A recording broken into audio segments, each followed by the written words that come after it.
काफी बरसों से पंजाब और फिर शुमाली इलाका जात की तरफ जाने का प्रोग्राम बन रहा था, मगर जब प्रोग्राम हतमी तौर पर तय हो जाता है तो अपने छोटे या बड़े घर में कोई ना कोई हंगामी सूरत हाल पेश आ जाती है। बरागर, जी हाँ, बरागर यानी हमारा प्यारा मुल्क पाकिस्तान। कभी कोई रैली जलसा जुलूस होता तो कभी इंतखाबात का कांटा खड़ा हो जाता। ऐसे में हौसला बस अम्मी जान के एक मखसूस फिक्रे से मिलता। बेटा, हर काम जब कातिबे तकदीर ने वक़्त पर लिखा है वो तभी होता है। बस उसके लिए दुआ और कोशिश करते रहो। और हमें हैरत हुई कि कातिबे तकदीर ने लिखा भी तो कब, जब सारी चिड़िया खेत चुग गई थी। जी हाँ, उस वक़्त जब अब्बा मियाँ ना सिर्फ 2 साल के लिए सऊदीया चले गए थे, बल्कि जाते-जाते गाड़ी भी फ़रोख्त कर गए थे। यानी ना रहेगा बाँस, ना बजेगी बांसुरी। तो हुआ ये कि इन्हीं दिनों फुप्पो तबस्सुम का फ़ोन आ गया कि हम लोग कागान नारायण जाने का प्रोग्राम बना रहे हैं। एक सीट की गुंजाइश है, जाना चाहो तो चलो, बल्कि ज़रूर प्रोग्राम बनाओ। मुआज़ को दूसरा दोस्त मिल जाएगा, बेचारा अकेला परेशान ही होगा। बस जनाब, फिर क्या था? जो काम हफ्तों से लटक रहे थे, मिनटों में होने लगे। जैसे अम्मी कहती रहती थी कि बैग की जिप टूटी है, नई लगवा दो। पानी वाले कूलर की टूटी खराब हो गई है, इसे ठीक करवा दो। लपक चपक के सारी तैयारियां होगी। अम्मी जान को महीने भर का सौदा सलफ भी डलवा दिया। सब्जियां, गोश्त और सभी सामान उनके कहे बगैर ला दिया। और अम्मी जान के हाथ के बने हुए खस्ता हाल परांठे, शामी कबाब और डेरे दुआओं के साथ जुम्मे की शाम हम कराची से रवाना हुए। मैं अपनी 17 साल जिंदगी में पहली मर्तबा कराची से बाहर जा रहा था, इसलिए मेरे शौक की इंतहा ना थी।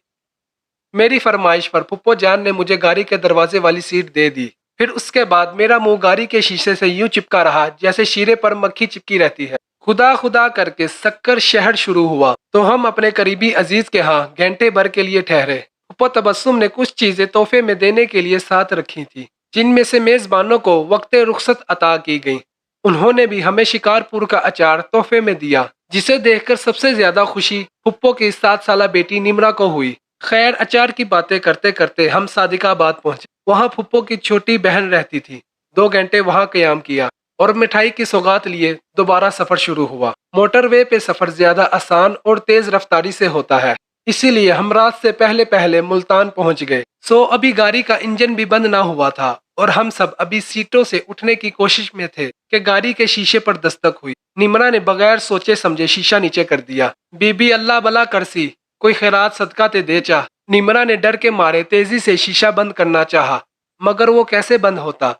मांगने वाले ने हाथ से शीशे को पकड़ रखा था। पलक चपकते ही 10-12 मांगने वाले गाड़ी के गिर्द जमा हो गए। हम मुल्तान में फुप्पो जान के बाई के घर आए थे। उन्होंने दूर से ही ये तमाशा देख लिया तो फुप्पो जान को फोन पर बताया कि आप गाड़ी रिवर्स करके पिछली गली से आ जाएं, यहाँ से भी दरवाजा है। घर वालों को मालूम था कि हम थके हुए हैं, इसीलिए फौरन खाना लगा दिया ताकि कुछ देर आराम कर लिया जाए।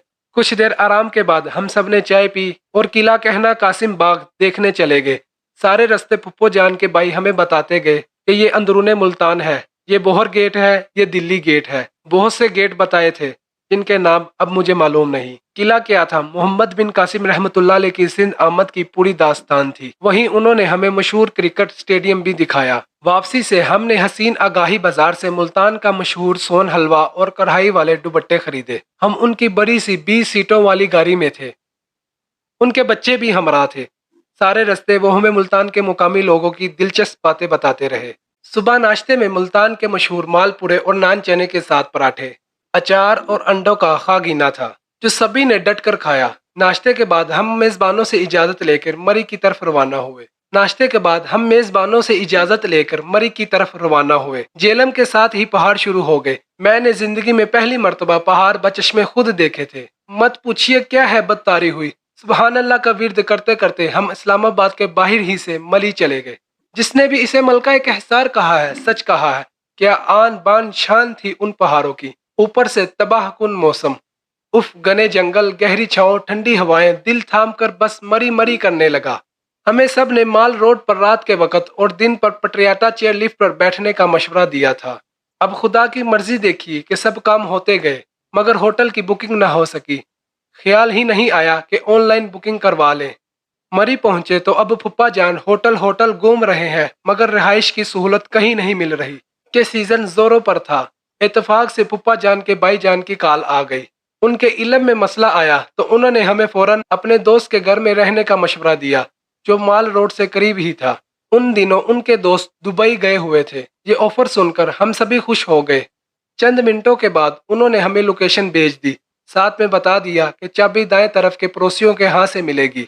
बात खत्म करने से पहले उन्होंने कहा, और से सुनो, घर है तो 2 कमरों का, मगर बेहद पुराना है। कोई बात नहीं भाईजान, फूफा जान ने जवाब दिया। नहीं यार, छोटा सा एक मसला है। उनके घर में जिन्नात रहते हैं। वो तंग तो किसी को नहीं करते, बस रात को बर्तन खड़काने की सी आवाज आती है।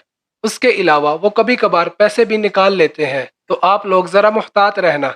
एहतियात ये करना कि पैसे रुमाल वगैरह में गिरा लगा कर रखिए, क्योंकि जिन गिरा नहीं खोल सकते उनका अंगूठा नहीं होता। उन्होंने वजाहत की और खुदा हाफिज कहते हुए फोन काट दिया। ये बात सुनकर सभी के दिल खौफ से दरकने लगे।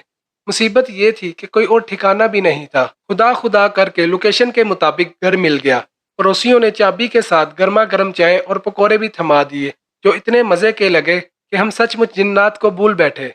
वो तो पड़ोसियों ने एक बार फिर याद दिलाया कि पैसे जरा ध्यान से रखिएगा, यहाँ हर दूसरे घर में कुछ पैसे गायब होने का चक्कर चलता रहता है। अंकल, जिन एटीएम कार्ड तो नहीं लेके जाते ना?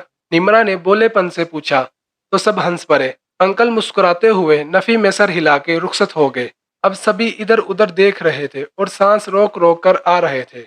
हजार यकीन दहानी के बावजूद कि उन्होंने कभी किसी को नुकसान नहीं पहुंचाया था, हमारे दिल किसी अनजाने खदशे से तेज तेज दरकते थे। बहरहाल चाय पीने के बाद नमाज अदा की गई और हम सब ने माल रोड का रुख किया। वहां पर देखने की चीजें वो स्याह हैं जो उसे देखने आते हैं। गोया लोग हमें और हम उन्हें देख रहे थे। बेतहाशा रश था, मंचलों की सीटियां, चीजों को बेचने के मुख्तलिफ अंदाज। पुप्पो ने कुछ हल्की पुल्की खरीदारी की और रात के 12:15 बजे हम घर आ गए। थकन से आंखें बंद हो रही थी, सर्दी भी बहुत थी। सब ने बताए गए तरीके पर अपनी अपनी रकम को महफूज किया। मैंने भी रुमाल में रकम रखी और बेचगाना तजस्सुस में कि देखें क्या होता है 30 रुपए मेज पर रख दिए। अब सब नंदियापुर में थे और मैं सोने जागने की कैफियत में मेज पर नजरें जमाए हुए था। फिर मेरी भी आंख लग गई। आंख खुली तो फूफा जान वजू कर रहे थे। पुप्पी बावर्ची खाने में नाश्ता तैयार कर रही थी। माऊज, निमरा और 9 साला माज गहरी नींद में थे। मुकम्मल तौर पर जागते ही जहन में जमका सा हुआ। मैं तेजी से मेज पर रकम का जायजा लेने के लिए बढ़ा। ओ खुदाया, मेरी आंखें हैरत से खुली की खुली रह गई। मेज पर से 30 रुपए गायब थे और एक नया नकोर अनछुआ करकता 50 का नोट गिलास के नीचे रखा हुआ था। तो नाजरीन, ये था एक सच्चा वाकया, लेकिन ये मालूम नहीं था कि ये करकता नोट किसने रखा था। शायद जिन्नात ने, या किसी और की शरारत, या कुछ और मामला थे। अगर आपको इसमें से कुछ ऐसा लगता है तो कमेंट्स में ज़रूर बताइएगा। अगर आपको ये स्टोरी अच्छी लगी है तो इसको लाइक करें। अगर आप मेरे चैनल पर नए हैं तो इसको सब्सक्राइब करें और बेल आइकॉन के बटन पर प्रेस कर दें।